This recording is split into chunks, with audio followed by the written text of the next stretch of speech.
স্বাগত আরেকবার সিলেট স্টুডিও থেকে চ্যানেলে সিলেটের খবরে। এতিম ও অসহায় মানুষের জন্য শিক্ষা প্রতিষ্ঠান গড়ে তোলার কাজে প্রবাসীরা যেভাবে অকাতরে দান করে যাচ্ছেন তা প্রশংসনীয়। মানবতার সেবায় নিবেদিত প্রাণ এসব প্রতিষ্ঠানের পাশে সবসময় সহযোগী হিসেবে থাকবে চ্যানেলস। সিলেট মহানগরীর রায়নগরে এতিম ও অসহায় শিশুদের জন্য মুসলিম হ্যান্ড ইন্টারন্যাশনাল প্রতিষ্ঠিত স্কুল অফ এক্সেলেন্স পরিদর্শনকালে এসব কথা বলেন চ্যানেলসের এমডি তাজ চৌধুরী। লিটন চৌধুরীর ক্যামেরায় বিস্তারিত মুয়াজ্জেম সাজুর রিপোর্টে। সিলেট মহানগরীর রায়নগরে 2006 সালে একটি বাড়ি ভাড়া করে যুক্তরাজ্যের চ্যারিটি সংস্থা মুসলিম হ্যান্ডস ইন্টারন্যাশনাল প্রতিষ্ঠা করে স্কুল অব এক্সিলেন্স। সমাজের অসহায় ও দরিদ্র শিক্ষার্থীদের একদম বিনামূল্যে সুশিক্ষায় শিক্ষিত করার লক্ষ্যে নিরলসভাবে কাজ করে যাচ্ছে তারা। 80 জন শিক্ষার্থী নিয়ে যাত্রা শুরু করেছিল স্কুল অব এক্সিলেন্স। বর্তমানে প্রথম শ্রেণী থেকে দশম শ্রেণী পর্যন্ত এখানে শিক্ষার্থীর সংখ্যা 160 জন। তাছাড়া বিদ্যালয়ের হোস্টেলে থেকে 70 জন এতিম অসহায় ও দরিদ্র মেধাবী শিক্ষার্থী শিক্ষা গ্রহণ করছেন। বিদ্যালয়টিতে প্রতি বছর পিএসসি, জেএসসি ও এসএসসি পরীক্ষায় এই স্কুল থেকে অংশগ্রহণকারী শিক্ষার্থীরা সাফল্য বয়ে আনে শতভাগ। আমি আশা করি যদি আমরা আরেকটু জানি মুসলিম হ্যান্ড থেকে যদি আরেকটু সহযোগিতা পাই, হয়তো এদেরকে আমরা স্ট্যাবলিশ যেগুলা বিত্তমানদের স্কুল আছে সে পর্যায়ে ইনশাল্লাহ আমরা নিতে পারবো। ব্রিটিশ বাংলাদেশি যারা আছেন আপনারা দীর্ঘদিন থেকে 20 বছর থেকে মুসলিম হ্যান্ডসে সাপোর্ট দিয়ে এরা মুসলিমের বাংলাদেশে আমরা আশা রাখবো আপনারা এই বছর আরও বেশি মুসলিম হ্যান্ডসে সাপোর্ট দিবা, যাতে আমরা সামনের বছর একটা বিল্ডিং করতাম পারি। স্কুলে 10 জন শিক্ষক ও 10 জন শিক্ষিকা অনেক আন্তরিকতার সাথে পাঠদান দিয়ে যাচ্ছেন জানালেন এখানকার শিক্ষার্থীরা। স্কুলটিতে চেষ্টা করা হয়েছে আধুনিক মানের শিক্ষা বিতরণের। কম্পিউটার ল্যাব স্থাপন, পাঠাগার, আবাসন ব্যবস্থা সহ বেশ কিছু উদ্যোগের ফলে শিক্ষার্থীদের মাঝে নিয়ে এসেছে উচ্ছ্বাস। টিচাররা সবাই খুব ক্লোজ, একদম ফ্রেন্ডের মতো করে পড়াশোনা সব একদম ভালো। I studied in School of Excellence last 10 years. Recently, I was admitted in a reputed college by the help of Muslims. Thanks to Muslims for their such type of help. I hope Muslims will help us in more way in future. রোববার স্কুলটি পরিদর্শন করেন চ্যানেলসের MD তাজ চৌধুরী। স্কুলটির সার্বিক ব্যবস্থাপনায় সন্তোষ প্রকাশ করে তিনি বলেন, এ ধরনের উদ্যোগের সাথে সবসময় কাজ করতে চান তিনি।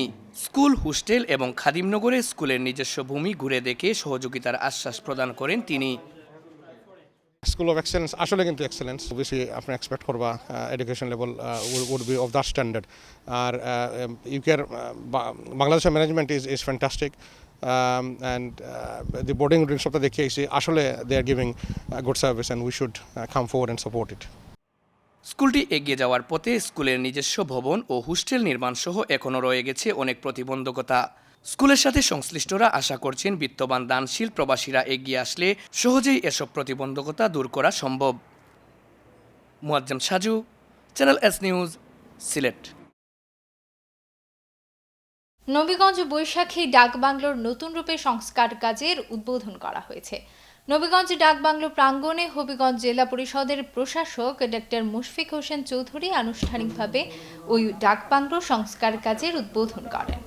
জেলা পরিষদের সচিব দুররে শাহবাজের সভাপতিত্বে উদ্বোধনী অনুষ্ঠানে প্রধান অতিথির বক্তব্য রাখেন ডক্টর মুশফিক হোসেন চৌধুরী, নবীগঞ্জ পৌরসভার মেয়র সাবির আহমদ চৌধুরী ও নবীগঞ্জ বাজার ব্যবসায়ী সমিতির সাধারণ সম্পাদক সাইফুল জাহান চৌধুরী।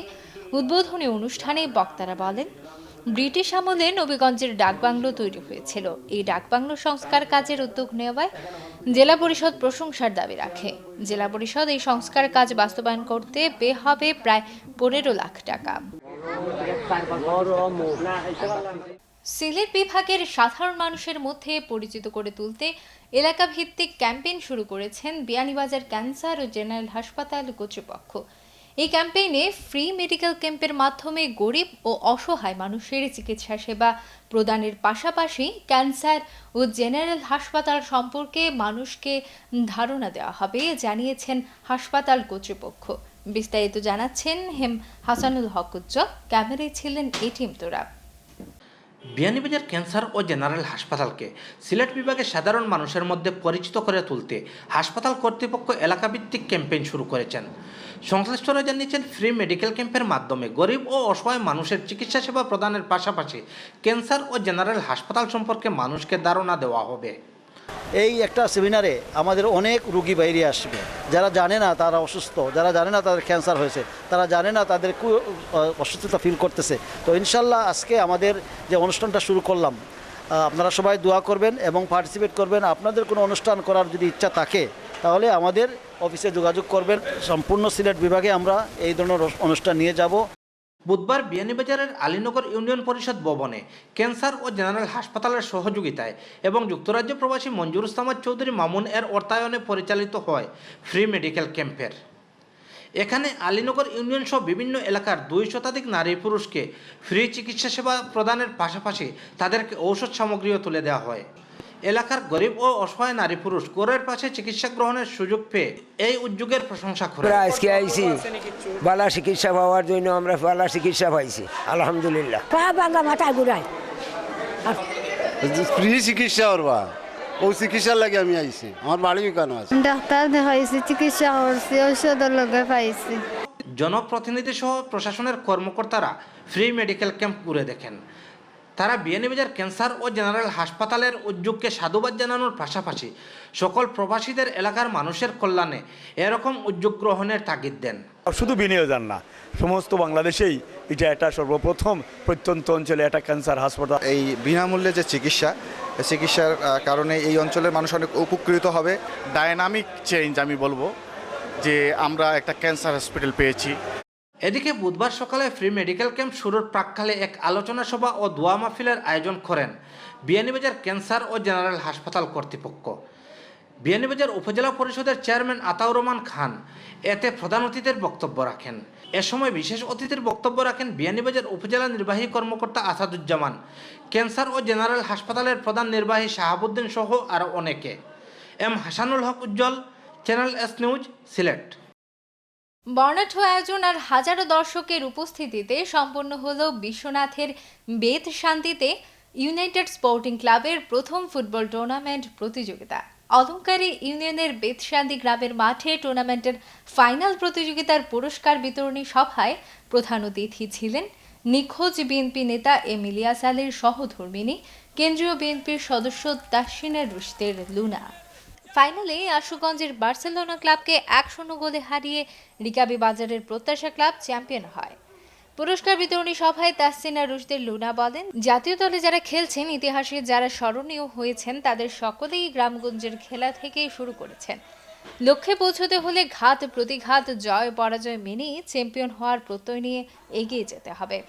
মনোহর আলীর সভাপতিত্বে অনুষ্ঠানে প্রধান বক্তা ছিলেন অলংকার ইউনিয়নের সাবেক চেয়ারম্যান যুক্তরাষ্ট্র প্রবাসী হারিসউদ্দিন চৌধুরী, ক্লাবের সাধারণ সম্পাদক ইলিয়াস আহমদ ও যুগ্ম সম্পাদক জাহেদ মিয়ার যৌথ উপস্থাপনায় সভায় বিশেষ অতিথির বক্তব্য রাখেন উপজেলা চেয়ারম্যান সোহেল আহমদ চৌধুরী, অলংকার ইউনিয়ন চেয়ারম্যান লিলু মিয়া, চেয়ারম্যান প্রার্থী আব্দুল হক, নাজমুল ইসলাম রুহেল ও প্রবাসী চেয়ারম্যান প্রার্থী রফিক মিয়া।